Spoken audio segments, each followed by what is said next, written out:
بسم اللہ الرحمن الرحیم۔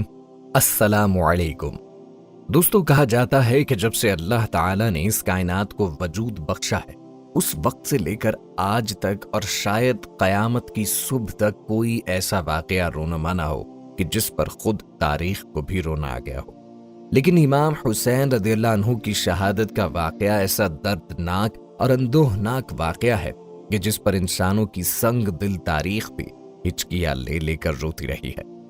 آج کی ویڈیو میں واقعہ کربلا کی مکمل تفصیل آپ کے لیے بیان کی جائے گی، لہٰذا ویڈیو کو سکپ مت کیجیے گا۔ تو چلیے شروع کرتے ہیں۔ دوستوں، حضرت معاویہ رضی اللہ عنہ کی وفات کے بعد تخت خلافت جب خالی ہوا تو یزید نے فوراً اپنی خلافت کا اعلان کر دیا، کیونکہ وہ پہلے سے ہی ولی عہد مقرر ہو چکا تھا۔